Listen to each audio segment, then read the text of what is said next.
I'm kind of blacklisted. I haven't gotten a studio job in 15 years. So you feel in a way that you are banned from the... No, not in a way. You are? Yeah, I think. One day, you're the face of Hollywood, plastered on every poster, starring in blockbuster after blockbuster. The next, you vanish without a trace. No scandals, no public meltdown, just silence. That's exactly what happened to Val Kilmer. At the height of his fame, he was untouchable. But suddenly, he was gone, replaced and forgotten. For years, people chalked it up to illness, ego, or creative differences. But now, whispers are surfacing that his disappearance wasn't a coincidence. Mel Gibson has started speaking out, and what he's saying hints at something much darker, a Hollywood system that punishes silence breakers and rewrites the narrative for its own protection. Was Val Kilmer blacklisted for asking the wrong questions? And if so, what did he know? That they didn't want getting out? At the height of the 1990s, Val Kilmer wasn't just famous, he was a cinematic force. From his breakout in Top Secret to iconic turns in Top Gun, The Doors, and Tombstone, Kilmer had range most actors could only dream of. He played Jim Morrison with eerie accuracy, became Doc Holliday with finesse, and when he stepped into the Batman suit in Batman Forever, it seemed like he'd reached the pinnacle. His work spoke volumes. He could transform, disappear into characters, and carry entire films on his back. Casting directors fought to get him, studios banked on him, and fans couldn't get enough. But then, something shifted. When Batman and Robin went into production, Kilmer was suddenly out and replaced by George Clooney. There was no farewell, no scandal, no statement, just silence. So I really didn't have a chance to defend myself. Right, yeah. So the hardest part was calling friends and people that It's I worked with. embarrassing, isn't it? Hollywood insiders offered vague explanations of scheduling conflicts, artistic disagreements, a mutual decision. But no one ever really answered the core question. Why was Val, one of the biggest stars of the decade, suddenly expendable? Later, director Joel Schumacher tried to fill in the blanks. He described Kilmer as psychotic, accused him of being impossible on set, and claimed the actor gave him the silent treatment for weeks. But do you think that people found it difficult to work with you because of that? Yeah, what's the one past difficult? Impossible? Impossible. Schumacher's comments painted a picture of someone too arrogant to collaborate, but plenty of actors have thrown tantrums and stormed off sets only to be welcomed back into the spotlight with open arms. Why was Val's behavior treated as unforgivable? It was like the industry had made a quiet decision that Kilmer wasn't worth the trouble, and instead of a public feud or headline-making departure, he was slowly erased. His name stopped appearing on casting shortlists. Scripts stopped coming. Directors who once sang his praises stopped returning calls. But this wasn't just career decline. It felt like intentional omission, like someone had pulled the plug behind the scenes, and all the while, Kilmer said nothing. Yeah, I'm kind of blacklisted. I haven't gotten a studio job in 15 years.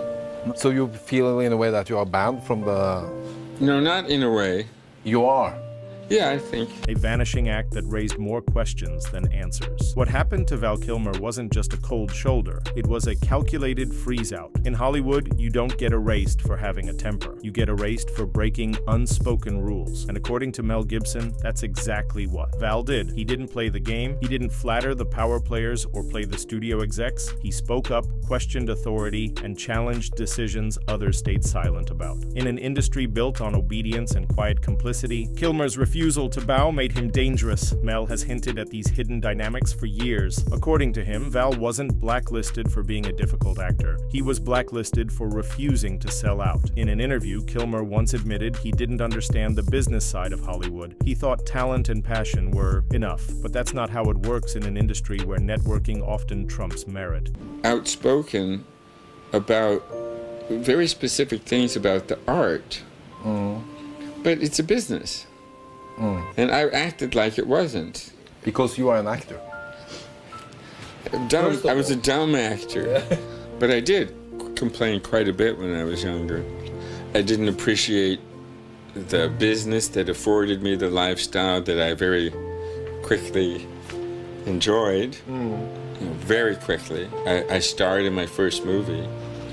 I was the lead in the first play I did professionally. You're expected to keep quiet, stay in line, and never ask why. Kilmer pushed for creative control. He clashed with directors many times, but he wasn't trying to sabotage films, he was trying to elevate them. But in Hollywood, strong opinions from the wrong person can be a death sentence. And that's when the whispers began. Quiet suggestions that he was difficult, unreliable, or not worth the risk began to float. It's subtle, strategic character assassination. Meanwhile, other actors known for explosive disruptive behavior and chaotic on-set antics were still headlining major projects. The difference was that they knew when to stay silent. Kilmer didn't, and that made him expendable. Jobs dried up, public support faded, and Val, once a towering figure in the industry, became an unspoken name in boardrooms, a cautionary tale because he refused to be owned. For years, Val Kilmer said almost nothing about his disappearance from the spotlight, no press tour explanations, no tell-all interviews, but eventually he broke his silence, and when he did, it wasn't angry or defensive. It was honest. In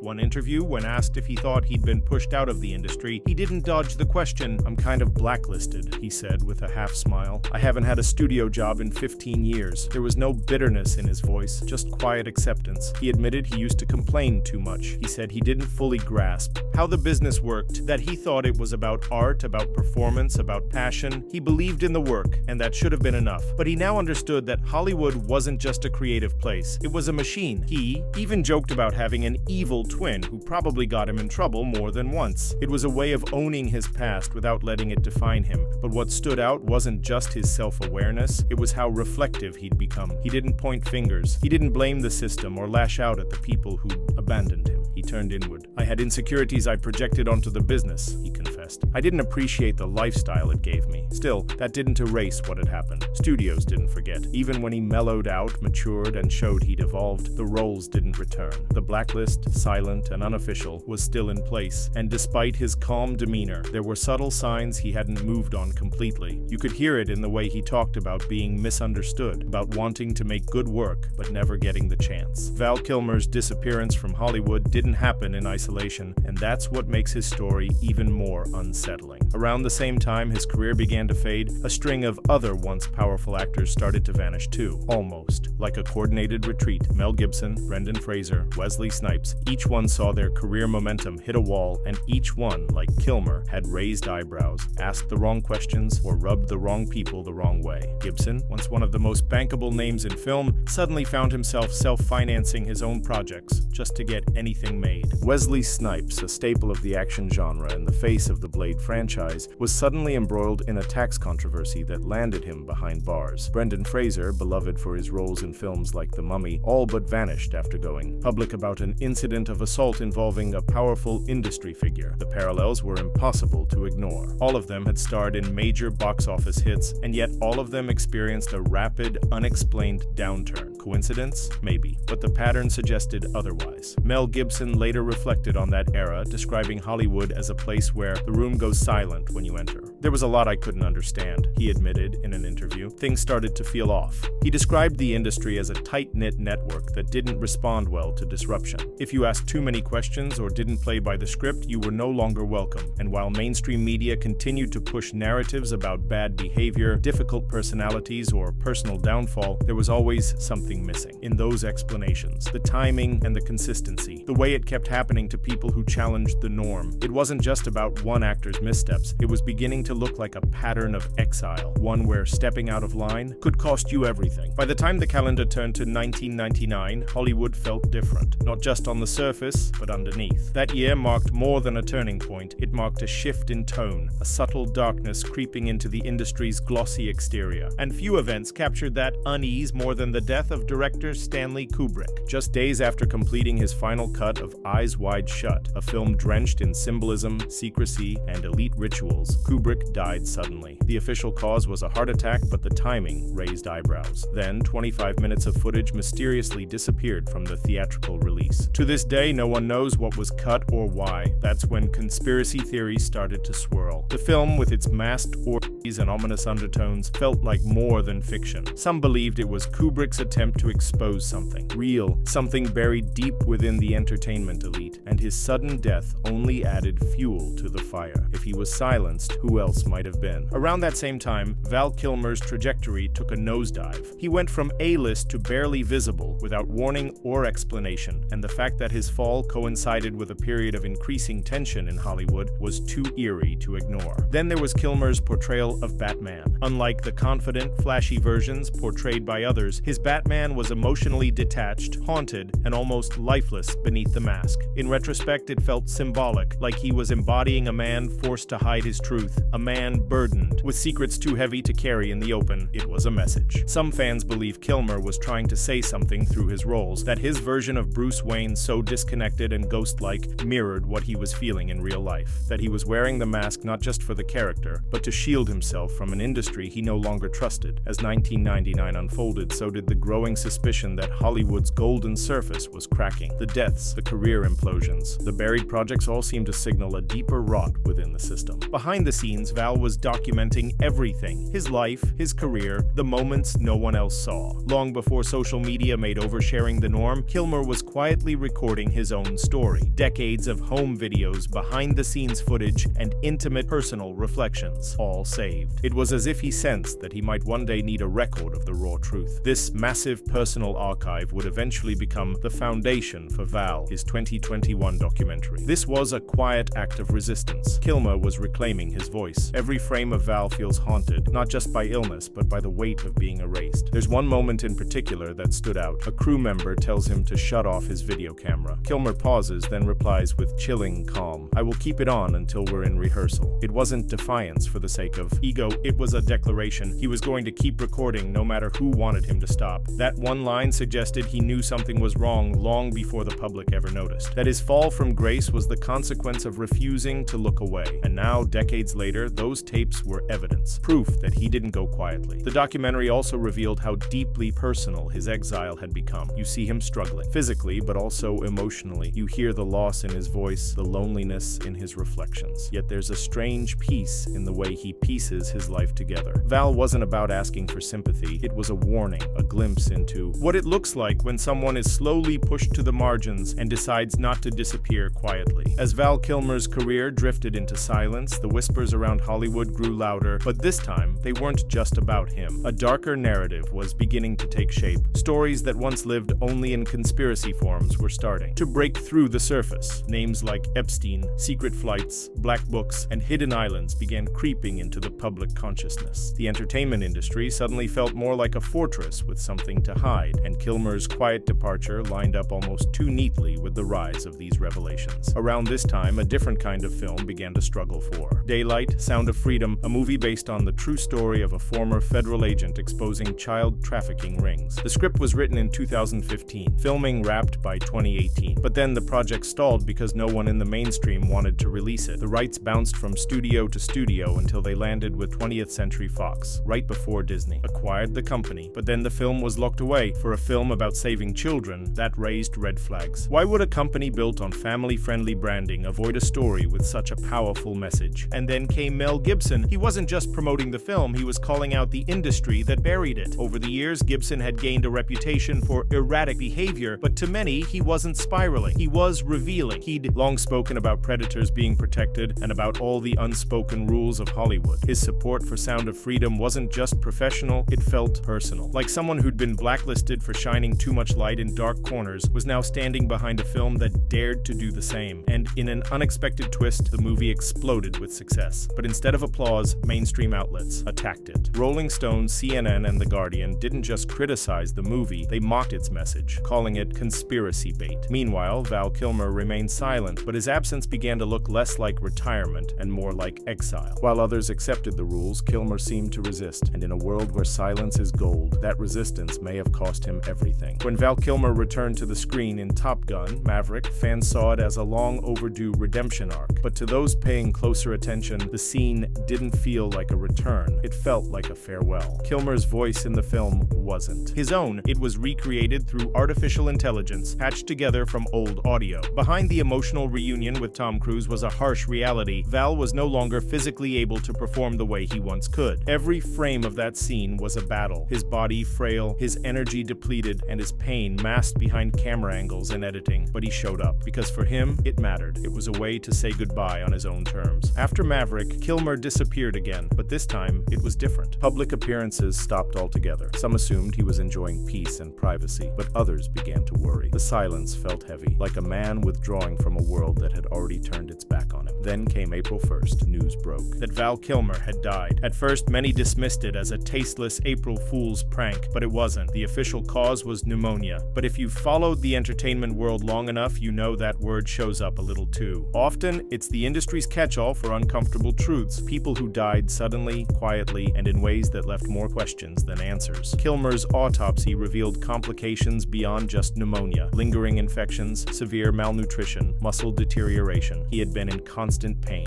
managed only through strong prescription meds. It wasn't just illness. It was isolation shielded from public view, and just days before his death, he posted a video, a brief clip where he suited up as Batman one last time.